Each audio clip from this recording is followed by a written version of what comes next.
Hey guys, KillerPigeon, welcome back to the daily vlog series. This is day number 38 coming at you. And I did apologize for us being a little bit lacking in the juxtaposed department for yesterday. So today I thought we'd get back on track. And what I'm going to do is I'm going to be talking about my first experience hosting. So I just finished the WePlay Pushka League. Of course, there was the WeSave event, and I had never done hosting before those events. I came in as a caster. That was my idea when I was flying out. I expected to be doing all the casting, um, but it became apparent quite quickly that it seemed like they needed another host. That was my perspective. So I offered myself up.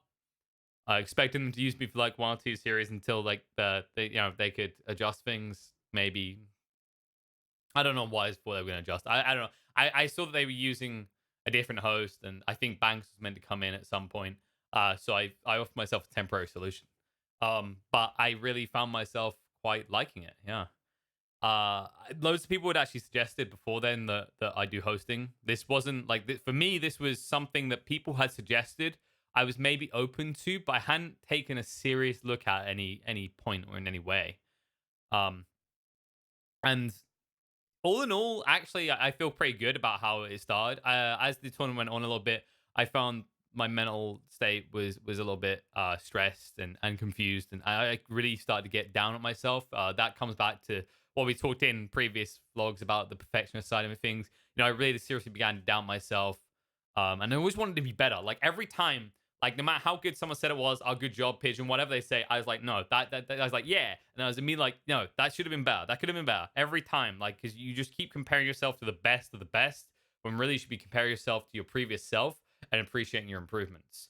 And I got past that hump at different points, and I was really on a high during the We Save tournament, and I felt absolutely amazing after a day of hosting. I felt like I'd slammed it, dunked it, I'd done an amazing job, and I go upstairs, and that's when I break my arm, and that completely destroyed my confidence high. Because then I had to worry about things other than just doing a good job. I had to worry about now how my lifestyle would change while my arm was broken was one of the big things that really screwed with me quite a bit. I really struggled, and I felt really invalid. I felt useless. I felt worthless, and that was really getting my on screen stuff down. I feel. I don't know. I hope it didn't show. But what really didn't help me have anything to anchor around or like structure around is the fact that I wasn't taking notes to begin with, and I did start to take notes eventually. The thing for me is I don't use the notes that often. It was a case of I think it was just an exercise, right? It's like a mental exercise or something. It was just like the fact that if you ever trip over, you had it there as a backup plan is always a nice thing. But that was something I had to learn along with a lot of different things. I had to ask one or two people for advice because honestly, I really didn't know what a host done. Um, I know on like a macro level, on a high concept level, but in terms of details, when I actually thought about it towards the end of the tournament, what I realized is that I hadn't sat and watched crap loads of panels. So when I'm at an event, right, I'm focused on the cast coming up. I'm not sitting there necessarily listening to the entire panel section. I might catch the end, but that's about it. When I'm watching at home, the panel is something you have on the background that you watch the game finishes, you maybe go get yourself a snack, maybe you're playing your own video games and you're looking back and forth. So you really like, the more thought about it, the more I realized I actually didn't have that much time where I was sitting there watching panels fully invested in them. So I didn't appreciate what the hosts were doing or how they were meant to structure things. So that was something I had to entirely learn. I completely and utterly had to learn all that.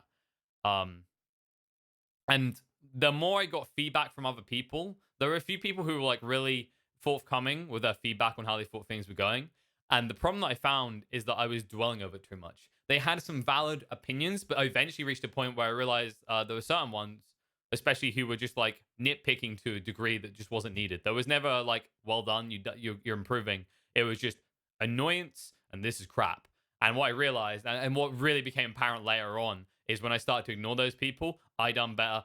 The production done better. Like everything was better because I hadn't overanalyzed. I hadn't like taken what they'd said as gospel and taken it too far. I'd learned to let go of the useless crap, to like sift through the crap and find the gold, right? That's what I'd kind of learned to do. But that took me ages. And that was another part where like my mental state was ripping me to shreds. I was like, I had family, friends, my esports buddies, I was messaging them panicking, like constantly thinking I was doing a crap job.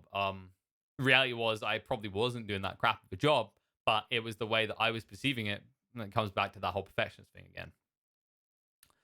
And that's something like I just need to get better in general, not just for hosting gigs, for casting, anything. Like you need to learn that you are your own product. You have to have your own identity, your own personality, of course. You shouldn't compromise that. You should learn how to conflate that and use that to complement the broadcast. And that's something that I definitely felt I got better at as the event went on. I was like, by the final day, when we wrapped up, I didn't have this worry, this concern that I'd screwed up. I actually felt incredibly good about what I'd done, incredibly confident. And to be honest, that was a day where I started off the day by calling Kyle Lizard. So that's like that's the nerve factor. And then you just recover quickly. And when you realize like the thing that's always worked for me is when I don't dwell on the moment, you just, if you're gonna screw up, you're gonna screw up. You move on and you appreciate that. And like something that really happened, like helped me in that regard. I don't know if I'll do it in future events. Maybe like there'd be more. I want to be more involved in the production of the show as a host in future, so that I can help get the content that I think works for the flow that I want to give over and helps inflate the production value. But in this event, I was completely improv. Nothing was known in advance by me. Like maximum of 2 minutes in advance, I'd know something was going on. And even then, usually it was kind of like, hey, something's going to happen. And I didn't know what. I just had to roll with it. That's nothing to do on production. I could have probably asked for a run of shows. I think Banks did on a few days. He wanted to know ahead so he could plan out. But I was just like very much bam in the moment. We had interviews, right? Interviews. I'd find out. I'd go and look and see who we were interviewing just moments before it occurred. So a lot of that was just off the top of my head, off my noggin, quickly. Like maybe I'd write down one or two things. Probably wouldn't even look at it because like that has always been my strength. Is that kind of improvisational style that we talked about in previous videos. But I'm glad I ended on a high. I'm glad I felt good about it. I don't think I was grand finals ready or anything, so I've no issues with what happened with like obviously Banks is more experienced as well, but like from my perspective, I was happy that I got to do the lower bracket final, and then the Division 2. And I think we nailed the way that like Division 2 should have been handled, especially the way it went down. I think the way we ended that part of the show was perfect. But like I've learned a lot from this event. I've learned a lot about how I need to make sure that I do my research in advance. In terms of like what I mean by that is like the role, because like I said, that could have, I think I could have been smoother off the off the starting line if I just actually chosen to literally watch full panel sections back to back of people like Red Eye and Shiva and Rich and what they do. Right. Another lesson I think I take away is not every moment has to be kind of wham bam, if that makes sense. Like I'm very like admittedly in the moment it was in the moment I come up with something to say, right? And it might be funny or it might be edgy or whatever. But I realize you don't always have to have that. And probably the bad thing of having that, I mean, maybe it won't because, I'm very good at bullcrapping my way for life. Maybe you just dry up your comebacks completely. And by event 3, if that occurs, probably not a good thing.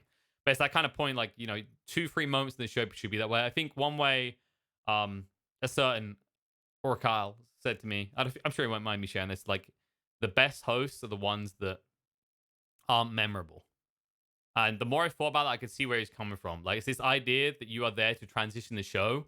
Like, you shouldn't be memorable because you should be so, like, integrated into what the show is that you are the show. Not in an obnoxious way, but in that you complement everything about it. Because, like, I recall when I asked, do I do a little... I feel like I'm doing showers now. Kips, like, when I talked to her, I think the word she used was facilitate. I was like, yeah, I can do that. She's like, you're very good at that, KP. I was like, yeah, I'm really good at stirring the pot. But stirring the pot isn't the point. It's facilitation. But I'm glad to those people. Thank you for all those people who gave feedback behind the scenes. I honestly, you guys mean the world to me. Like, I couldn't do it without you. Seriously, big thank you to WePlay as well. Like, honestly, you guys did. I mean, you guys could have probably like ran with Banks and like Carl. You didn't have to bring me in, but you did. You gave me that shot, and I hope I made you proud. By the end of the event, I was definitely proud of what I'd done. I like when I look back at how I began Pushka League hosting compared to how I ended it. it's day and night. I can't believe how far I came, and I'm like, I'm gonna relish it. I'm gonna like stroke my own ego. I'm gonna be proud of myself because I feel like I don't do that enough. And honestly, big shout out to Admir, to Lizard. Like, dude, I love you. You always got my back. Um, I think that really showed for the event from before and throughout. Like, honestly, man, we kind of came in together, didn't we? Like, I started, then a few months later, we met 2, 3 months, and you started your casting career. And like, I like to believe we've always had each other's back. Definitely how it feels from my perspective. And you know, I love you, bro. I don't know. Like, I don't know if I would have got this far without you. Um, but I always appreciate the support. Hopefully, we'll get to work it together soon. But I'm gonna wrap this one up.